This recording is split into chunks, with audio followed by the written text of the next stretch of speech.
Je sortais avec mon copain, bien sûr. Et voilà, tout en sortant, je faisais ma vie. Mais ce que je ne comprends pas, dans ma vie même, je viens de ma famille, moi, bon, d'après mon père, tout ça, j'étais pas jaloux, moi. Dans ma famille à moi, j'étais pas jaloux. Et certains me connaissent comme j'étais avant. Et là, j'étais jaloux. Je ne comprenais pas pourquoi j'étais jaloux de ma femme.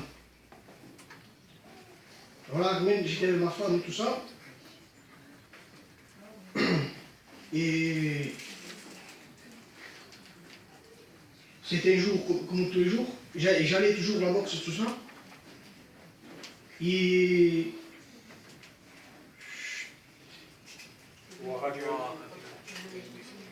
même j'avais pas le droit de sortir de ma caravane même. Et voilà, quand même, j'étais dehors un jour comme tous les jours. Et voilà, quand même, il y avait mon frère Tony même, qui n'est pas là aujourd'hui. Pour moi même, c'est un exemple. Quand je le voyais, même il me gênait. Parce que moi, quand je le regardais, il avait quelque chose que moi je n'avais pas dans mon cœur. Et quand je le voyais, j'avais une jalousie dans mon cœur. Pourquoi lui et mon homme? Je ne supportais pas. Et chaque fois qu'il venait à ma maison, il me témoignait de Dieu, tout ça. Bon, tant pis, chaque fois il me témoignait, je faisais le fou, je l'évitais. Et tout en l'invitant, chaque fois il me disait, viens à la réunion David, viens, tu vas faire plaisir. Je dis, si je vais, moi, c'est pour Dieu, c'est pas pour toi. Mais alors il dit, viens, il dit, pour Dieu. J'étais allé pour faire plaisir à lui aussi. Et voilà même, quand j'étais allé, c'était une réunion semblable à celle-ci. Et quand le pasteur commençait à prêcher, je me suis vu, moi, mon état de péché, comment je vivais. Et dans cette réunion-là, je suis donné mon cœur à Dieu. Dès que je suis donné mon cœur à Dieu, j'ai été converti, tout ça. J'avais toute la jalousie dans mon cœur. Un temps, on venait un autre, je ne pouvais pas avoir d'enfant. J'ai resté 4 ou 5 ans sans avoir d'enfant. Même j'étais allé regarder les docteurs.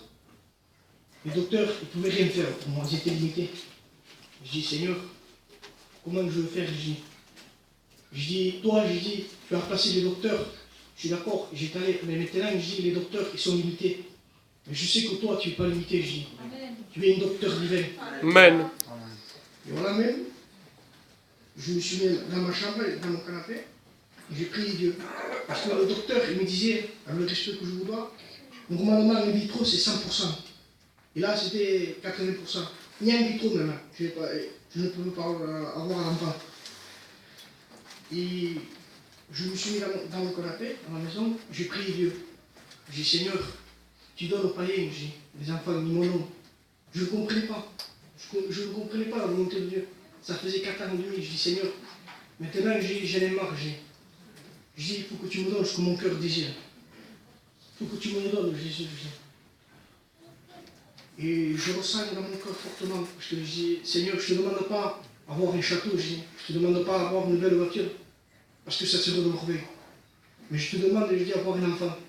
Comme tout le monde, je dis, comme tous les foyers. Parce que là, je dis, c'est pas un foyer. Parce que je ne peux pas avoir d'enfant. Et je ressens dans mon cœur, le Seigneur me dit, David, une voix forte dans mon cœur. Il me dit, David, il me dit, je ne tarderai pas à te donner ce que ton cœur désire. Amen. Seigneur, si c'est toi, je dis, moi dis-moi la même chose. Et le Seigneur il m'a dit encore, David, je ne tarderai pas. Et le lendemain, à mon ancien Jean, il a invité le pasteur Billy. Il prêchait la parole, il prêchait sur les miracles, les prodiges et tout ça. Et quand il prêchait, en haut de l'estrade, il disait, l'autre année, il dit, quand moi je reviendrai, il dit, tu vas monter là-haut, il dit, avec ton enfant. Et tu vas témoigner ce que Dieu a fait à travers ta vie.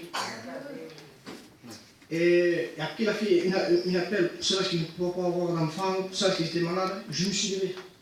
Dès que même posé les mains, je sentais moi comme un feu. Il me brûlait, même j'ai transpiré. Et voilà, même avec le respect que je vous dois, ma femme, le nom de moi, elle est enceinte. Mais ça que je peux vous dire avant tout, je me suis mis en règle. Je ne sais pas même, je me sens poussé pour dire ça. Je me suis mis en règle pour Dieu. Voilà, amen. Que le Seigneur vous bénisse. Amen.